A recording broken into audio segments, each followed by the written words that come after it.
Is it true that the death and resurrection of Jesus Christ is one of the most falsifiable events in human history? Hi, my name is Ted Rosenblatt, and I'm here with my father, Dr. Rod Rosenblatt, and this is Talks with Dad Rod. Falsifiability is an interesting term, and I know it's a contemporary one, and it has to do with whether we can see if something is true or not by the evidence, right? Mm-hmm. Tell me about that. In the positivist movement, they had all sorts of arguments as they went. And Dr. Karl Popper worked from what they had said earlier about verifiability. Is an event verifiable, and what does it require? As that movement progressed, Popper said, let me ask it a different way. Is a particular event, claimed event, falsifiable in principle? And there was a lot of good stuff that came out of that. We're in the realm of philosophy of science, and what we're asking is, how do we know something empirical is true, and what is required for us to say that it is true? This is always a matter of probability, not certainty. Certainty you leave to mathematicians and computer programmers. It's the manipulation of symbols. There you can talk 100%. In science, you can't. And particularly in history. History is open and invites the scientist to believe in events that took place before we were born. And it's a great invitation. Christianity, God chose history to reveal himself in his Son. Like it or not, that's what he chose. Now, it's a wonderful advantage that Christianity is in principle falsifiable. People hear that with horror, but it's a good thing, not a bad one. Since the life, death, and resurrection of Christ took place right here down on earth, where it could be seen, heard, and so forth. By hundreds and by thousands. That's right. That's a good thing, not a bad one. If you're looking for 100% certainty, go talk to St. Anselm and go examine the ontological argument. Most of us aren't wired like that. The evidence for the life, death, and resurrection of Christ is so good that our problem is too much evidence, not too little. You compare the gospel accounts to the great philosophical writings of antiquity. Sometimes those are just scraps, a page or two, sometimes more. But in the case of the Gospels, there's so much that we have to collate it. We have to figure out, having multiple sources, what exactly was said by whom. But that's a good thing, not a bad one. We end up saying that it is wonderful that Christianity is in principle falsifiable. That is, could be overthrown by fact. That means it's real. And the scientist says, I recognize what that means. And he should. He does. He operates in the realm of probability all the time.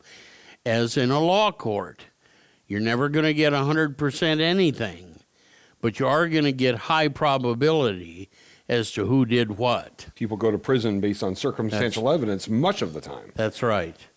That's right. So it's a good thing that Christianity is in principle falsifiable. I think the odds of it are terrible, but in principle, you'd have to say it's possible. The chances of it being proven to be false are terrible. Terrible. Let's keep it simple. Yep. Yep. And the positivists also said there are three categories of propositions or statements. There are those that can be verified and those that cannot be verified one way or the other. And the other category they had was nonsensical, or not worth wasting brain time with. Because if you had an infinite amount of time, you couldn't solve them. There's no real question or proposition there. It was a wastebasket category. They called it meaningless, without discernible cognitive meaning. And they put most religions in that wastebasket category because there was no way you could ever argue for their verification, ever. This sort of clears the deck in a way that hadn't been done before. Do you want to argue whether Buddhism is true or false? How exactly would you argue it? Or the existence of Shiva. Yeah. Or The any Hindu, of the, or any Hindu god. gods. That's right. So it sort of clears the deck of things not to spend time on wondering. Well, and how many times do we hear that it's based on the account of one person, one man, who Right. comes out and says, "I saw something," but Yeah. no one else does ever. Yeah. Or Muhammad, the moon came down out of the sky, passed through both his sleeves, and back into the sky, but so quickly nobody could see it. So you have all these claims in all these different religions, many on the earth. If the positivists were right, there are some that you shouldn't spend any time on. Well, at least, as I've learned from you and Dr. Montgomery and others, that we can look at real evidence and spend our time on that. Yep.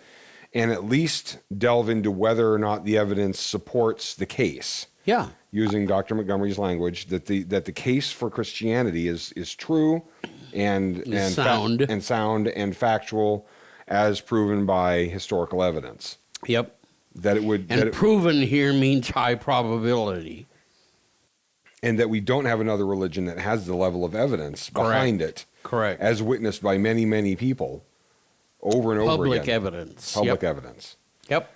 So this is kind of a dip into the classroom with Dr. Rosenblatt. It's a little bit less whimsical than our usual stuff, but we're going to be doing a little bit more of this because we live in an age where, from my perspective, when we're on the internet and so forth, we're used to digesting and analyzing small bits of assertions. Yeah, and humor and assertions. Yeah, think of the number of the nones, N-O-N-E-S, in the Western world today. A lot of that, I think I know why. Well, They've maybe tried a religion and burned out on it. With Christianity, at least in principle, you can examine the question, is it true or not? And in most religions, you'll never get to an answer. If you ask for evidence of it, you end up coming, usually, like I say, it's a kind of a rhetorical slight. Yep. That it comes down to one man who made a set of statements, and everybody trusts the one man. And if you ask for more evidence, you're not going to get anything more than that. Yep. The one man's statements are all you got. Here, I always recommend Dr. Montgomery's sound series, audio series, Sensible Christianity. We offer it at 1517. He's the master of this. Thank God I went to study under him. Sensible Christianity. It's an audio series. Then my students have done outlines that go with each lecture. We'll discuss that at another point because we need to talk about outlines. But this goes towards helping people who aren't used to thinking about.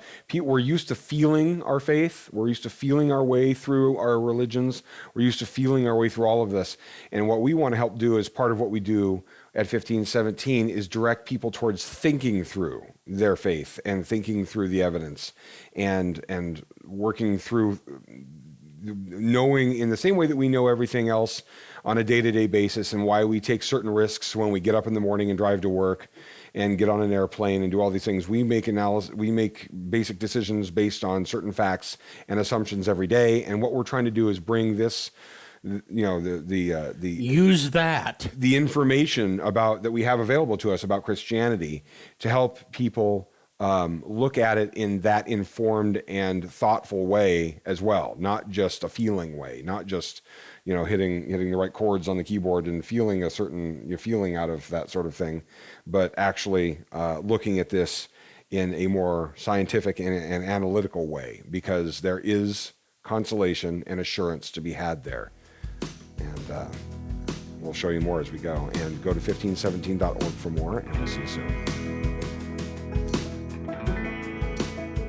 Thank you for joining us on Talks with Dad Rod, part of the 1517 Podcast Network. This podcast and all 1517's content is made possible through financial support by listeners just like you. Please visit 1517.org for more, and please consider clicking on the donate button and making a recurring or one-time contribution to help us share this good news in a world which so desperately needs it.